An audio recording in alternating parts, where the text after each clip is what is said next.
मया ततमिदं सर्वं जगदव्यक्तमूर्तिना मस्थानि सर्वभूतानि न चाहं तेष्वस्थितः. माझे या विस्तारलेपणाचे ही नावे हे जगची नोहे आगवे. जसे दूध मुराले स्वभावे तरी तेची देही का बीजची झाले तरू अथवा भंगाराचे अलंकारू तैसामध्ये एकाचा विस्तारू ते हे जग. यावर आपण त्या दिवशी बोललो. मी आज शंकर महाराज कंदरकरांनी काय लिहिले ते सांगतो. शंकर महाराज इथे असं लिहितात की या चौथ्या श्लोकापासून 10व्या श्लोकापर्यंत ऐश्वर्य मार्गाविषयी ब्रह्मवाद, कल्पनावाद आणि प्रकृतिवाद अशा 3 प्रक्रिया आहेत. ब्रह्मवादात काय फरक आहे म्हणजे ब्रह्मवादात ब्रह्मावाचून दुसरे काहीच नाही, कारण जीव आणि जगत यांची सिद्धीच होत नाही, त्यामुळे सर्व ब्रह्मच आहे.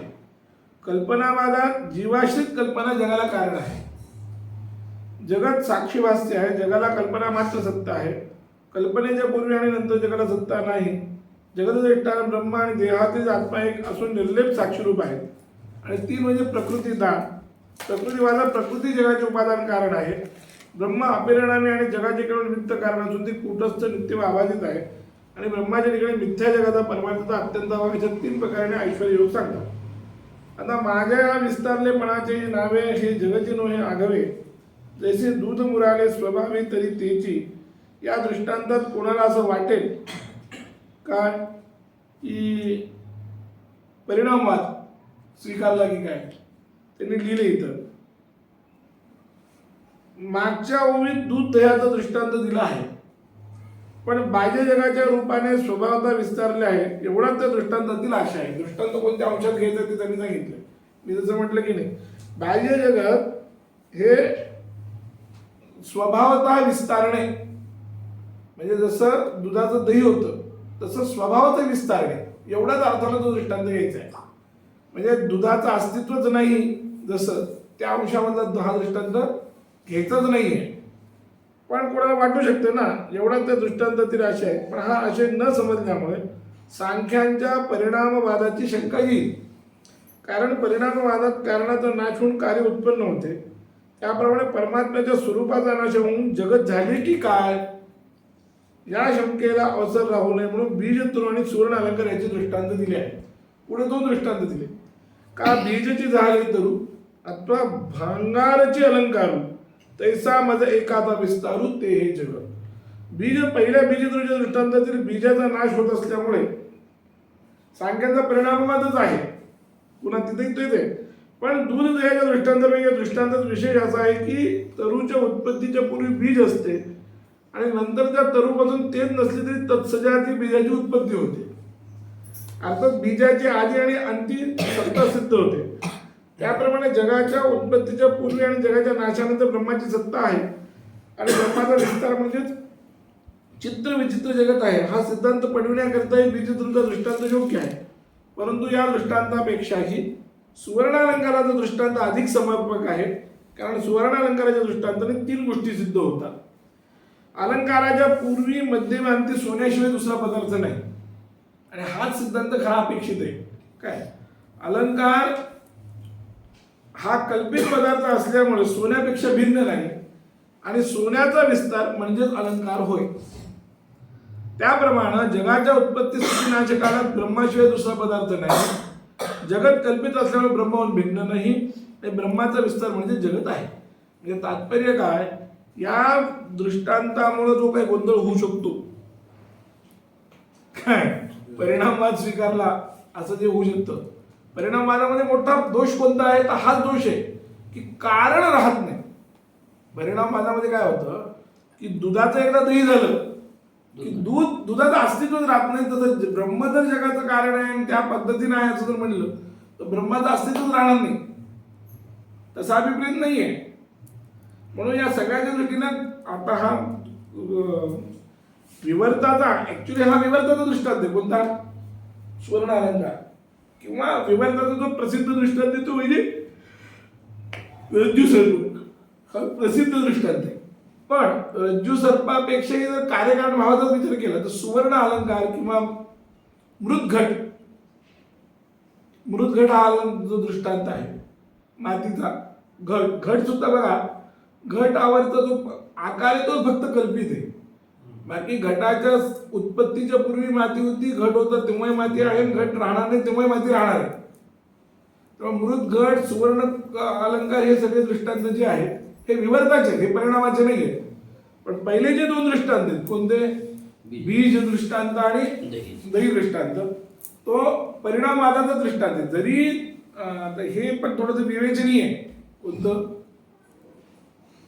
की त्यांनी असं लिहिलंय, बीज तरुचा जो दृष्टांत आहे पण दुसरं बी तयार होतं पण तर सजाती बीज, तो दृष्टांत घेऊन उपयोग काय? सजाती ब्रह्मदोडीत राहणार आहे, बरोबर आहे. तोही दृष्टांत तसा उपयोगाचा नाहीये. मग का सांगितला हा प्रश्न येईल की नाही? का सांगितला? तरी काही कामाचंच नाहीये तर सांगितलं का? तर मला असं वाटतं याचं एक उत्तर माझ्या डोक्यात परवा रात्री झोपताना आलं. मी 3 दिवसापासून याच्यावर विचार करलो. मी फक्त ब्रह्मसूत्र घेईन. ब्रह्मसूत्रामध्ये विवर्तवाद सांगण्याच्या आधी परिणामवाद सांगितलं. एक सूत्र आहे काय, स्यात लोकवत, एक खालचं पुस्तक ते पलीकडलं, खाली जाय ते त्याच्या खालचं रे. हा ते कोणतं आहे? हा घे ब्रह्मसूत्र तिथे.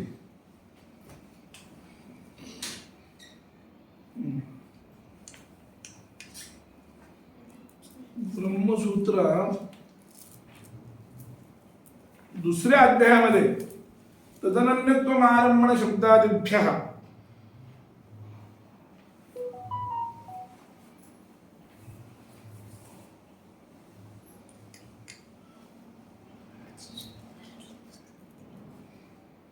हे कस्तुरी गुरुजींचं पुस्तक आहे, त्यातले पान तर ब्रह्म वगैरे त्याच्या आधीच एक हे काय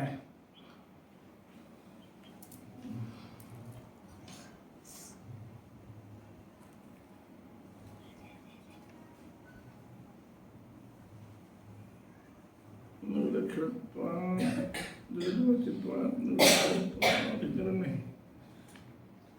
आरंभणाधिकरणाच्या व्याधी नवलक्षणाच्या नंतर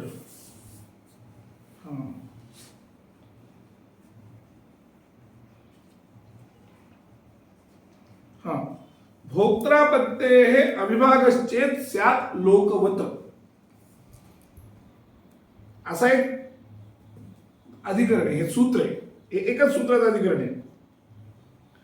याच्यात त्यांनी सांगितलं जरी परिणामवाद स्वीकारला तरी लोकांमध्ये जसं भोक्ता भोग्य हे एक प्रकारे परिणामच आहे, पण त्यांचा व्यवहार जसा होतो तसा व्यवहार व्हायला काही हरकत नाही.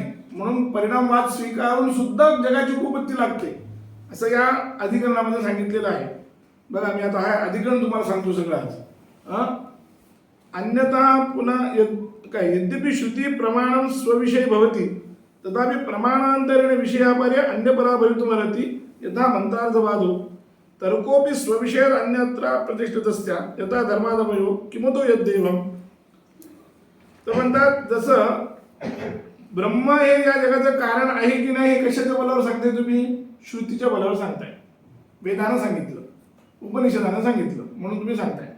तर ते म्हणले जरी श्रुती त्याविषयी प्रमाण असली तरी सुद्धा म्हणाले जर विषय दुसऱ्या पद्धतीने सुद्धा कळत जर असेल तर त्या श्रुतीचा अर्थ भिन्न करावा लागतो. जसं अर्थवादातली श्रुती आहे, अर्थवादातली श्रुतीचा अर्थ काय अर्थवाद आहे, तिथं काही तसाच प्रत्येक पूर्ण अर्थ घ्यायचा नसतो आहे की नाही, त्या प्रमाणामध्ये. मग असं असताना म्हणून प्रमाणांतर प्रसिद्ध अर्थ हा श्रुत्या कथम बाध्यते, म्हणून जगाचं कार्यकारण भावाचा विचार हा श्रुतीच्या कक्षेत येत नाही तर तो तर्काच्या कक्षेत येतो. मग तुम्ही कसा विचार करता असा प्रश्न विचारला. तिथं सांगतात प्रसिद्धो अयम भोक्तृभोग्य विभागा लोके भोक्ता चेतनः शारीरो भोग्या शब्दादृशा यथा भोक्ता देवदत्तो भोज्या ओदनमिति तस्य च विभागस्य अभावमध्ये यदि भोक्ता भोग्य भावम् आपद्येत भोग्यञ्च भोक्तृभावम् आपद्येत तयोश्च इतरेतर भावापत्ति परमकारणा ब्रह्मणः अनन्यत्वात् प्रसज्येत न च अस्य प्रसिद्धस्य विभागस्य बाधनिमित्तं यथा तो अद्यत्वे भोक्तृभोग्यो दृष्टा तथा अतीतानागतोपि कल्पितव्या तस्मात् प्रसिद्धस्य अस्य भोक्तृभोग्य विभागस्य अभाव प्रसंगात् अयुक्तमिदं ब्रह्मकारणतावधारणमिति चेत कश्चित चोदये तम प्रति ब्रूयात् स्यात् लोकविद इति. म्हणजे काय आशय हा आहे, जर जगत आणि ब्रह्म एक झालं तर काय होईल, भोक्ता आणि भोग्य एक होईल. आणि भोक्ता आणि भोग्य एक जर झालं तर काय होईल, म्हणजे देवदत्तच खाणारा आणि देवदत्तच खाल्ला जाणारा पदार्थ भातन देवदत्त एक होतो का. आणि तुम्ही तर इथं म्हणताय जगत आणि ब्रह्म एक आहे म्हणून. मग दोघांचा परिणाम जगतच ब्रह्म आणि ब्रह्मच जगत जर असेल तर दोघांचा एक भाव आहे तर व्यवहार कसा होईल असा प्रश्न विचारला. या सगळ्या शंकेचा एवढं लांबलं तर जे 2-3 ओळ्या आहेत ना त्या ओळीचा अर्थ आहे की दोन भोक्ता आणि भोग्य जर एक झाले तर या दोघांचा विभागच करणार नाही आपल्याला. खाणारा वेगळा पाहिजे आणि खावयाचा पदार्थ वेगळा पाहिजे. पण तुमच्या म्हणण्यानुसार काय व्हायला लागलंय, खाणारा आणि खावयाचा पदार्थ एकच व्हायला लागलाय. मग कसं होईल असं जर कोणी विचारेल तर त्याला सुद्धा आमच्याकडे उत्तर आहे. म्हणून स्याल लोकवदिती उपपद्धती काही अस्मत् पक्षाची विभाग एवढं लोके दृष्ट वा आचार्य म्हणतात परिणामवाद स्वीकार सुद्धा याची उपपत्ती लागते. म्हणजे दोघांचा एक भाग जरी असला भोगताही तोच आणि भोगी तोच असं एक ऐक्य जरी असलं तरी आम्ही उपपत्ती लावतो. म्हणे कसं, त्याच्यासाठी आम्हाला व्यवहारात दृष्टांत आहे. स्यात लोकवत लोकांमध्ये दृष्टांत दिसतो. कुठे दिसतो म्हणाले, समुद्रात उदकात्मनः अनन्यत्वेपि तद्विकाराणां फेरवीची तरंग उद्बोधितेनां इतरेतर विभागः इतरेतर संश्लेषादि लक्षणाचे व्यवहार उपलब्धते. म्हणजे समुद्राच्या ठिकाणी आपल्याला पाहता येते समुद्राची तरंग निघतात, समुद्रावर फेस निघतो, समुद्रामध्ये बुदबुद निघतात. हे समुद्रावर भिन्न आहेत का एक आहेत? एकच आहे. तरी यांच्यात भेद आहे की नाही, म्हणजे एक असून सुद्धा भेद आहे की नाही. काय म्हणजे जो प्रश्न केला पूर्व पक्षीने किंवा जे लोकांच्या मनामध्ये प्रश्न येतो की दोन्ही एक असतील तर भेदभाग कसा होईल, भेदाचा व्यवहार कसा लागेल. तर म्हणजे तसा समुद्राहून अनन्य असून जे त्याचे विकार आहेत, कोण फेन म्हणजे फेस, वीची म्हणजे तरंग, वीची म्हणजे ते नुसते एक एक बारीक ज्या रेषा निघतात त्याला वीची म्हणायचं. तरंग म्हणजे मोठमोठ्या लाटा, बुदबुद म्हणजे हे जे करते असे बुडबुडे येतात ते बुडबुड. इथे बुदबुदादीना इतरेतर विभाग त्या एकमेकाचा परस्पर भेद आहे. इतरेतर संश्लेषादी लक्षणश्च व्यवहार आणि ते एकमेकाला मिळतात, एकमेकापासून दूर जातात. हा पण व्यवहार होतो की नाही. म्हणजे एक असताना सुद्धा भेदाचा व्यवहार होतो. कळलं. त्याप्रमाणे नच आता पुन्हा प्रश्न येईल की नच समुद्राला आत्मा काय उदकात्मना आनंदत्वेपि तद्विकाराणां फेन तरंगादीनां इतरेतर भावापत्ती नच तेषां इतरेतर भावानापत्तोपि समुद्रात्मना आनंदत्वं भवति. आता याच्यावर शंका अशी येऊ शकते की समुद्राहून जरी हे सगळे एक असले तर यांच्यात परस्पर भेद आहे की नाही. तर त्यांच्या आणि तरी त्यांच्यात परस्पर भेद. तशीच इथं स्थिती कुठे आहे तुमच्या इथं.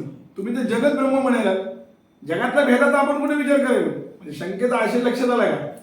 शंकेचा आशय काय आहे की तुम्ही जो दृष्टांत दिला, दृष्टांत देताना काय दिलाय तुम्ही, समुद्र आणि समुद्राचे विकार आणि त्या विकारांचा परस्पर भेद दाखवायला तुम्ही, हे की नाही. आमचं म्हणणं काय आहे की ब्रह्मच जग झालं आणि जगत ब्रह्म झालं तर जगातला परस्पर भेद आहे की नाही हाय कुठे विचारतो आम्ही. ब्रह्म्याचा जगाचा जो भेद आहे तो कसा उपपन्न होणार हा आमचा प्रश्न आहे असं त्यांना म्हणायचं. त्यांनी पुन्हा आठवण करून दिली. तर त्यावेळेस ते म्हणतात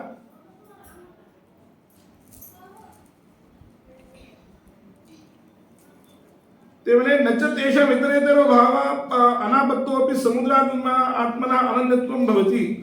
तरी फेर तरंगाधिकांचं इतरेतर भावापत्ती होऊ शकते, म्हणजे इतरेतर भावापत्ती होऊ शकते. तसं म्हणाले इथं कसं, म्हणजे इथं सुद्धा तसं होईल म्हणाले.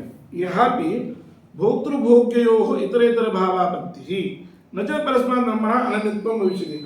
याप्रमाणे त्यांचा परस्पर भेद जशी उपपत्ती होते तशी परस्पर उपपत्ती इथं सुद्धा लागते जगातामध्ये. म्हणून भोक्तृ भोग्य भाव हा सगळं व्यवस्थित होतं. म्हणजे या सांगण्याचं तात्पर्य या सूत्रामध्ये आचार्यांनी परिणामात स्वीकारलाय.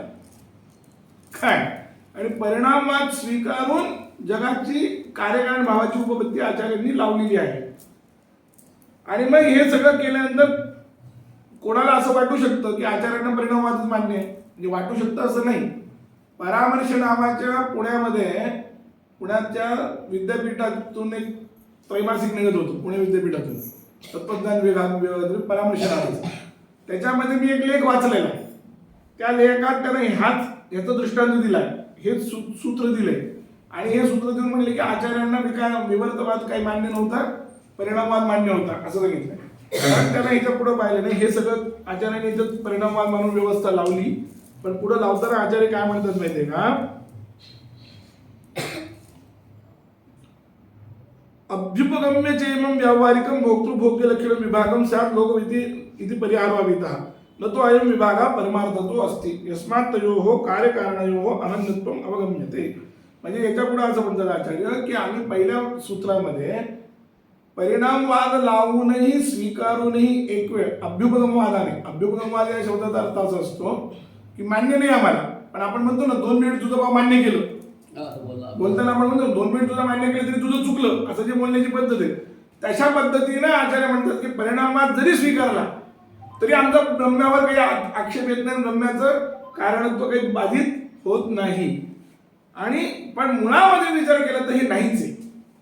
मुळामध्ये काय आहे, दोघांमध्ये खरा कार्यकारण भावच नाही. का नाही? कारण ते मिथ्या आहे. कार्य जे आहे ते मिथ्या आहे. म्हणून हे पुढला तदनन्यत्व आरंभण शब्दादिभ्या या सूत्रापासून, हे सूत्र दुसऱ्या अध्यायातल्या पहिल्या पादाचं 14वं सूत्र, इथून मायावाद जो सुरू होतो तो 3ऱ्या अध्यायामध्ये मायामात्मनं कारणे अनभिव्यक्त स्वरूपात असं काहीतरी सूत्र आहे, स्वप्नावस्थेचं वर्णन करायला. तिथपर्यंत मायावादच आहे. मायावाद म्हणजे मिथ्यावाद. आचार्यांनी जगाचं मिथ्यात्व इथून पुढं सगळीकडे सिद्ध केले.